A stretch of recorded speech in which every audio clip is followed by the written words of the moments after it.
Kirill Kaprizov turns down the richest deal in NHL history to stay in Minnesota, but we knew it was never about the years or the money for Kirill. He wants to win. So what is Bill Guerin going to do about that? Hey, this is Matt Boldy, and you're listening to Locked On Wild. You're Locked On Wild, your daily podcast on the Minnesota Wild, part of the Locked On Podcast Network, your team every day. What's happening, everybody? Welcome into another episode of Locked On Wild, your daily Minnesota Wild podcast. Part of the Locked On Podcast Network. We are your team every day, and we thank you for making Locked On Wild your first listen each and every day. Make sure you subscribe on YouTube and your favorite podcast platforms so you don't miss out on any new episodes throughout the week.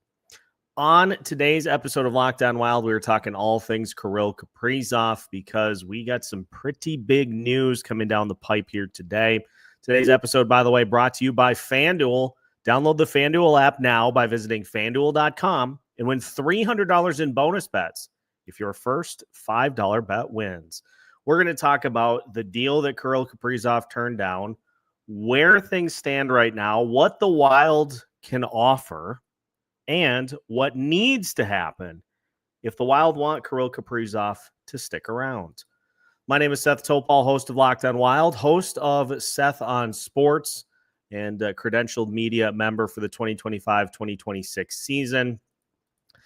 And Twitter has been ablaze today because of the news that came down earlier that Kirill Kaprizov's camp has officially rejected an 8-year, $128 million extension from the Minnesota Wild.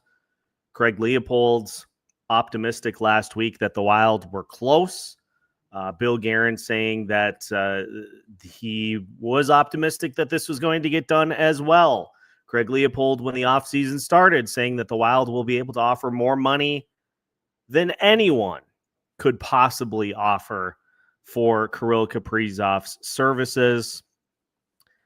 It was never about the money. And Kirill Kaprizov proved that by turning down an 8-year deal. So this deal broke down to a $16 million AAV, which would have made Kirill the highest paid player per year and the highest paid player ever, in both instances. But Kirill said no. And we are now at a point where this is going to be a sweat for the next week plus before training camp starts if this is going to get done. I know I have preached patience. I have preached not going to overreact, not going to sound alarm bells until such point as that becomes necessary. But this is one of those situations where you smell smoke. That's what I'll leave it as. You smell smoke, you can't see any fire, but you smell something burning. And I found it interesting that there were some comments made. I was just scrolling through today, kind of formulating my thoughts on this and putting today's episode together. Some thoughts from Leon Draisaitl that were fascinating to discuss, which could be good news for the Minnesota Wild. Draisaitl, in a podcast appearance that he made recently, because he signed an extension with the Edmonton Oilers for $14 million per season. And that was signed on September 3rd of last season. So before the season started, Draisaitl signed an 8-year, $112 million contract with a cap hit of $14 million per season. That'll take Draisaitl all the way through the 2032-2033 season. And Draisaitl being 29 right now, he'll be 36 by the time his deal is done. And he basically said, it was nice that the deal got done, but he essentially regrets signing a long-term deal. And the reason he regrets that has not a lot to do with Edmonton per se, but it has to do with what's going on in the NHL right now. What do we know about what's going on with the NHL? Well, the salary cap is starting to raise, which as a result means that players can get more money. And especially by the time Draisaitl's deal is done, he's making $14 million per year through 2032, 2033, which is 8 years from now. There will be players making in the 20s by the time that deal is done. And that's $6 million per at least that he left on the table with that deal. So Kaprizov doesn't want to commit to 8 years. And while I just listened to Michael Russo's emergency worst seats in the house before I hit record here, just to kind of get some of his thoughts, while it's not 100% time to get out the lifeboats and abandon ship, what this might say is that Kaprizov is looking in a similar vein to Draisaitl's thinking, wanting to be able to cash in as the market unfolds. Kaprizov making $16 million per season, again through the 2032-2033 season, would cap him. And it's very likely that by the time his deal is done, that there will be players making in the 20s as far as millions per year go.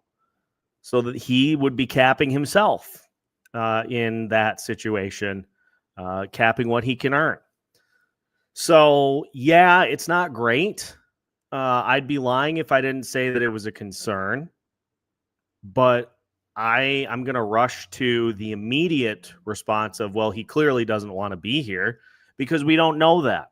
We don't know. We have not heard that publicly. And until such time as we hear he does not want to be here because he does not believe he can win here, I'm not going to put those words in his mouth. What we know is that he does not want to commit to an 8-year time frame. And there are a few different things that can mean, but just to kind of organize my preamble a little bit here, if I'm Bill Guerin, I'm sweating. I'm sweating this. Because if he wants to stick around for less than that, that means that there is some work that's got to be done. And that work has to start now.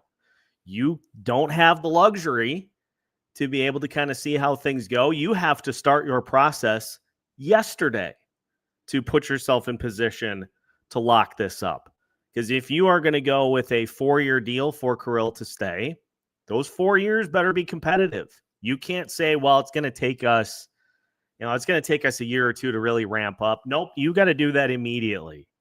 So this hopefully, at minimum, this hopefully serves as a major wake-up call for Bill Guerin and Craig Leopold, because there's no runway. If you are going to get Kirill Kaprizov to sign to a deal, you have to take the plane off now. You can't 5-year plan this, 6-year plan this. You got to take the plane off immediately.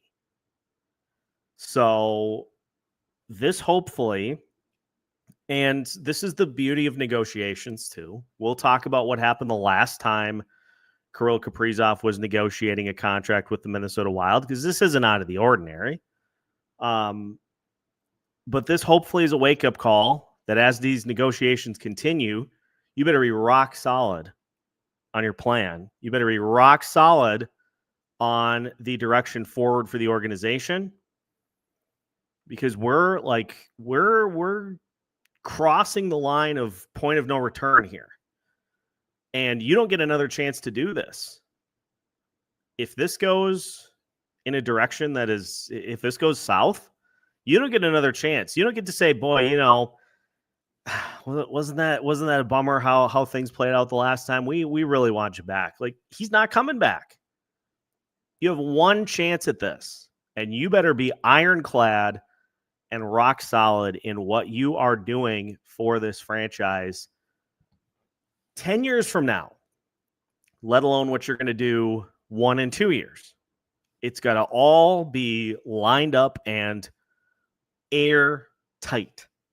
So, yes, it's a bummer and concerning that Kirill Kaprizov said no to 8 years, but negotiations continue until we're told otherwise. Now, I want to look after the break at some of the reasons. We talked a little bit about one of the reasons, but I want to look at some of the other reasons as to why a player would say no to the richest deal in NHL history. That doesn't come around either. So we're gonna go to that as we continue today's episode of Locked On Wilds. Plenty more to come right after this. Today's episode of Locked On Wild is brought to you by Monarch Money. Most people can't name all of their financial accounts or even what they're worth, whether it's 401ks, properties, or investments. And when you don't have the full picture, you can end up leaving money on the table. That's why there's Monarch Money. It's an all-in-one personal finance tool that brings your entire financial life together in one clean, easy-to-use interface on your laptop or your phone. Monarch is built for people with busy lives. If you've put off organizing your finances, Monarch is for you. Monarch does the heavy lifting for you. You can link all of your accounts in minutes, see clear data visuals, get smart categorizations of your spending, and finally feel in control of your money without ever touching a spreadsheet. Don't let the financial opportunities slip through the cracks. Use code LOCKEDONNHL at monarchmoney.com in your browser for half off your first year. That's 50% off your first year at monarchmoney.com with code LOCKEDONNHL. Welcome back to today's episode of Locked On Wild. Once again, we thank you for making Locked On Wild your first listen each and every day. We are your team each and every day as well. And whether or not this happens, regardless of which way this leans, we're going to continue to keep you up to date as we gear up towards the season. But again, recapping our big story for today, Kirill Kaprizov saying no to an 8-year extension from the Minnesota Wild. Also, I want to throw this out there, but again, I'm not trying to put a spin on this, simply the facts. Kirill Kaprizov also, according to Michael Russo's sources, has not given an indication as to whether he would be amenable to a short-term deal. And what I take that to mean is that they have not discussed it yet. This was the Wild's preferred first pitch, and the Kaprizov camp said no. So the Guerin camp, the Wild camp, will counter with a shorter term deal, I would imagine 4 or 5 years, and see if Kaprizov is amenable to that.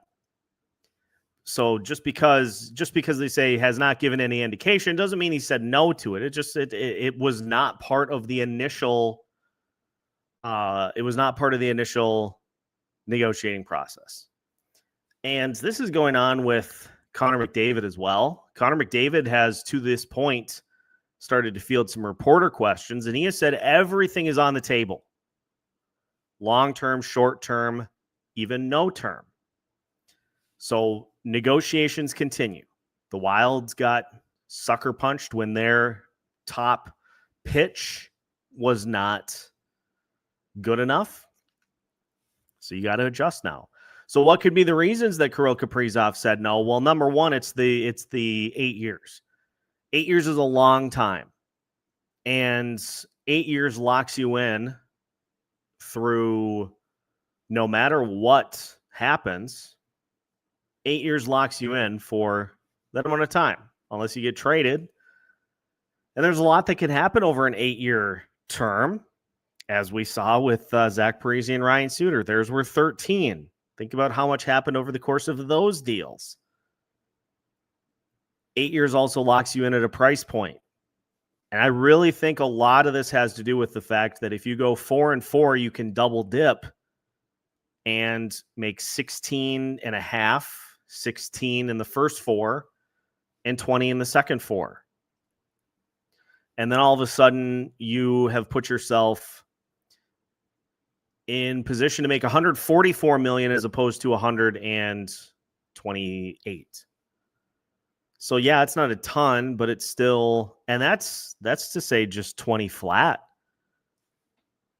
Could make more than that, could get to 21, 22. You never know.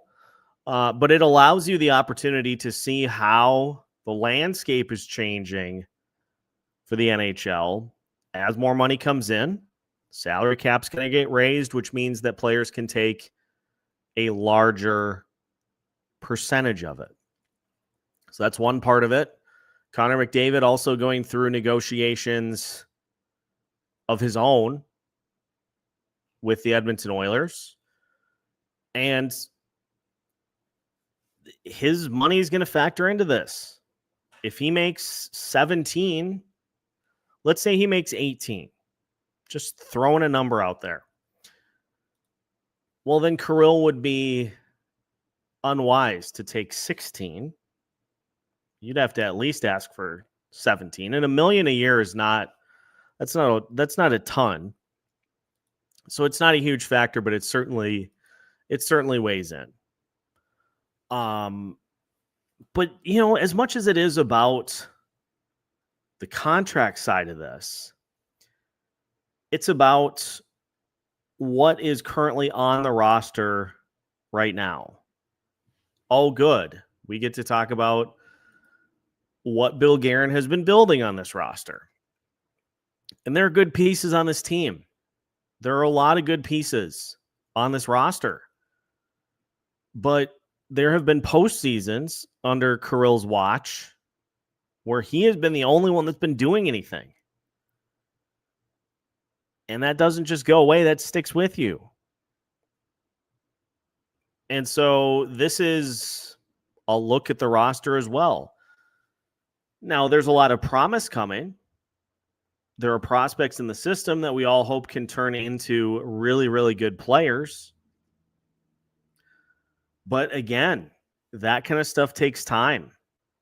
Kaprizov wants to win now. The Wild have been a playoff caliber team since Kaprizov came to the NHL. But other than 2021, 2022, have they been legitimate contenders? The answer to that question is no. They have not been legitimate contenders. They have been let's see what happens. If you play a team in the first round, you could possibly win. You could possibly beat a team 4 times out of 7. Goalie gets hot. A couple of players go nuts. But it's not I don't think it's a team that if we're really being honest with ourselves, I don't think it's a team that was going to make a run to the Stanley Cup at any of the last 4 or 5 seasons. And that's what he wants. That's what Kirill Kaprizov wants. And I think, to be honest, I think one of the big problems that has befallen this team over the last few years has been a level of comfortability. And I don't know if Kaprizov is looking specifically at the Florida Panthers as an example. Florida Panthers made some really, really tough decisions to get to where they're at. You had a guy who was kind of your outward face of the franchise, in Jonathan Huberdeau. He got traded. 100-plus point season. And he gets traded for Matthew Tkachuk, amongst others. Aggressive trades to bring in top-level talent. Sam Reinhart, Sam Bennett. Brad Marchand as a piece at the deadline. Bill Zito has made moves aggressively to fill out the roster, to maximize the window for particular players. And the Wild have, to this point, been hesitant to do a lot of that. Now, we have gone under the guise of the Parise Suter contracts as a hindrance to doing that. But then this past, and I'm not even saying this was the wrong approach by Bill Guerin, but this past offseason, you come out of those hindrances, you come out of those shackles, and you get one guy in Vladimir Tarasenko who Kaprizov campaigned for, at least outwardly, and you get Nico Sturm, but for the most part, it's the same team. It's the same roster that will be going into this season as the one last year. Mostly the same roster last year as it was the year before. It just feels like it got kind of comfortable. And I still maintain that I think there's going to be a big move made at the before the trade deadline. Now, might be a different move than what we were thinking. But you can't get comfortable. You can't get comfortable as a general manager of a sports franchise. So much changes year to year. And if you have a player who is a generational talent like Kirill Kaprizov is, you have to put everything that you have into building around and maximizing that core. And a lot of times, even then, it isn't enough. Connor McDavid and Leon Draisaitl have made 2 straight Stanley Cup finals with the same goalie, Stuart Skinner. And that has been the same reason that they have lost the last 2 Stanley Cup finals. Now, are there players on the roster that are not ideal? Yes. There are contracts that are not ideal on those rosters. But they have been aggressive every step of the way to try to cultivate that roster. And a lot of times it costs you a lot in the years after. But I think if we're being honest with ourselves, little too comfortable with running most of the same group back over the last few years. Or at the very least, you run the same group back to navigate you through the tricky cap situations, but then come out of the gates gangbusters when the offseason begins. And yeah, the free agent options aren't great, but guess what? There are other ways. There are other ways to field a team. There are other ways to improve a team. A trade's going to cost you a lot. That's the price of doing business. That's the price of doing business at the NHL level. Trades are expensive. Getting players that can make differences are expensive. You have to go all in. You have to be willing to do whatever it takes to put your team in position to be a legitimate contender when you have this type of talent leading the team. And that's why Kaprizov said no. That's why Kirill said no to 8 years. He wants to see it proven. He wants to see it proven to him that steps are being taken to turn this team into a bona fide number 1 or number 2. I'm not talking, hey, we got a top 3 spot in the Central. I'm talking win the whole thing. And that requires a full commitment and a full dive, fully in from everyone, top to bottom. So now that the clock has started to tick, what's next? What can the Wild do? What can we do? We'll discuss as we finish today's episode of Locked On Wilds after this. Today's episode of Locked On Wild is brought to you by FanDuel. The NFL season is officially underway, and FanDuel is making sure you are ready for kickoff with a can't-miss offer. Right now, new customers can bet just $5, and if your bet wins, You'll get $300 in bonus bets to use across the app. FanDuel makes it so easy on a variety of levels. You can bet during games. You can bet multiple games at once. You can also gaze into your crystal ball and look ahead to throw futures down on your favorite team to win their division or your favorite team to go all the way to the Super Bowl. So are you ready to play? Download the FanDuel app now by visiting FanDuel.com to get started. That's FanDuel.com to place your first $5 bet. Final segment of today's episode of Locked On Wild. Once again, we thank you for making Locked On Wild your first listen each and every day. We are your team each and every day as well. And make sure to subscribe on YouTube and your favorite podcast platforms so you don't miss out on any new episodes as we guide you through the rest of this saga and through the rest of the offseason as well. So what's next? What do we do now? Now that Kirill has said no. Well, there are two ways that this ends. There are two ways that this saga plays out. Kirill either A, is amenable to a shorter term deal, such as a let's just say like a 3 or a 4 year deal. Kaprizov is either amenable to a 4-year deal or some variation of that, a shorter term that still allows him one big one before his career is done.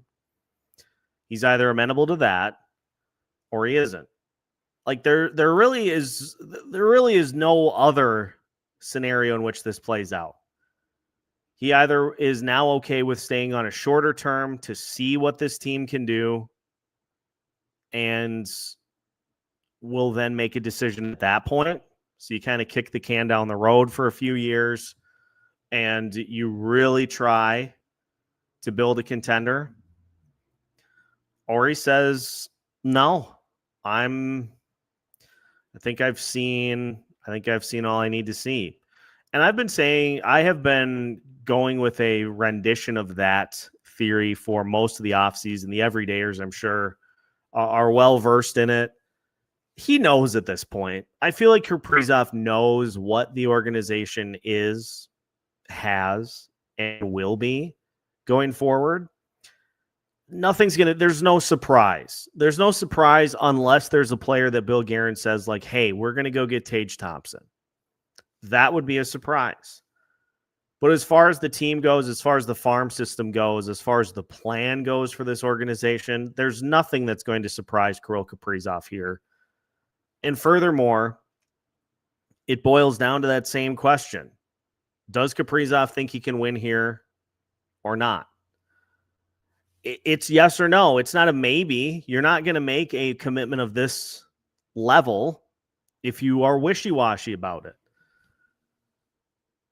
And if Kirill Kaprizov, if he does decide, let's sign for 4, you got to start that work. As I said in segment 2, you got to start that work now. You got to start that work yesterday.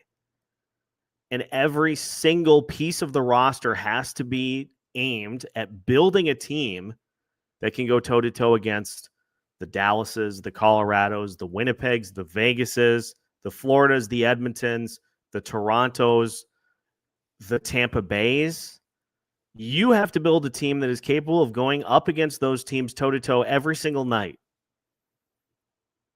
You can't wait for a year. You can't say, well, we got some plans in place. It's like if the foundation of your house is starting to crack or the roof is leaking, you can't say, well, I'm putting a plan together on how to fix it. No, you got to do it now. Like you got to start the work immediately. And if we truly have reached the point that Kirill Kaprizov just is out on staying, then Marian Gaborik 2.0 is a fireable offense. Having another player leave for nothing is a fireable offense. I don't care how high up the line you are. I don't think Bill Guerin will survive that as president of hockey operations for the Minnesota Wild. If Kirill Kaprizov leaves for nothing, I don't think he survives that as GM and president of this team.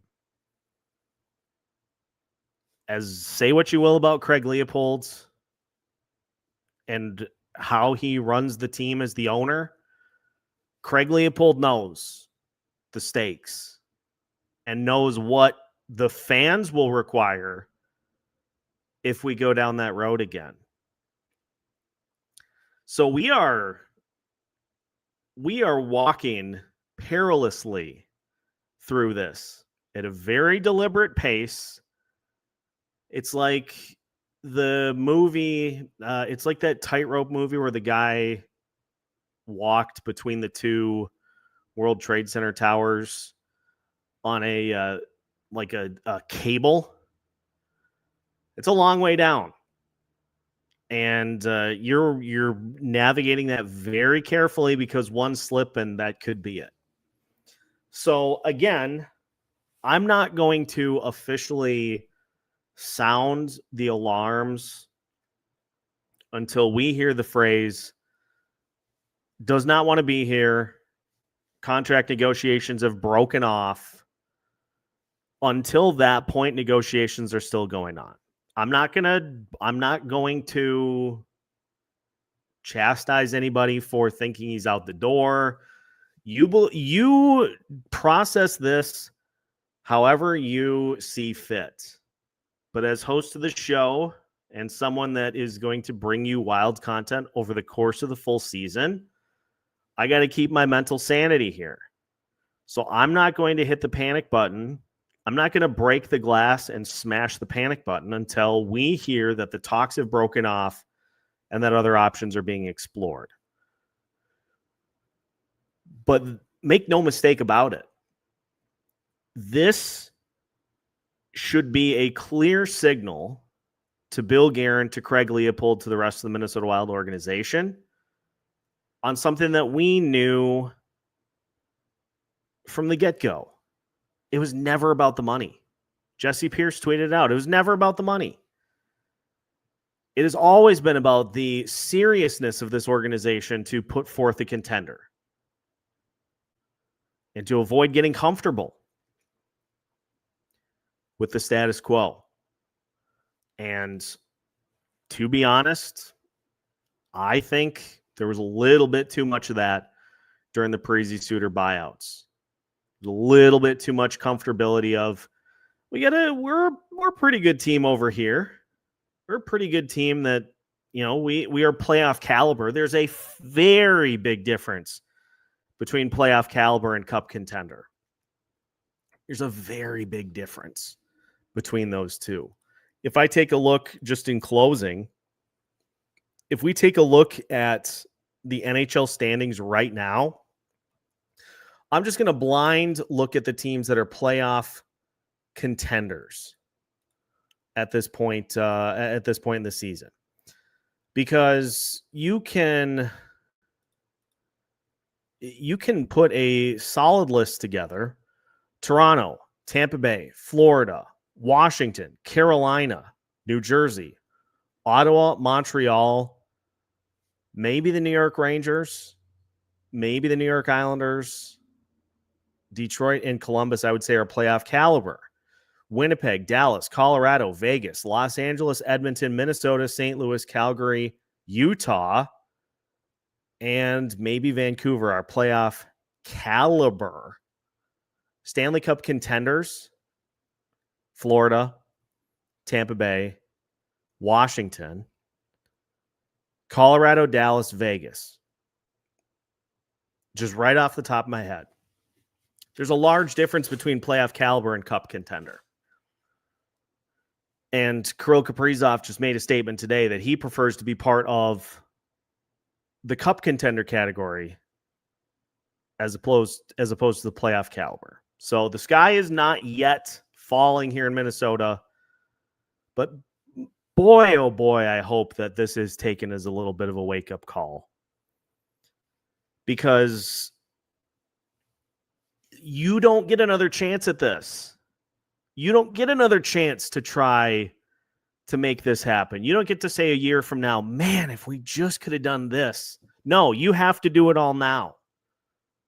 So make your counter, Billy. Make your counter offer.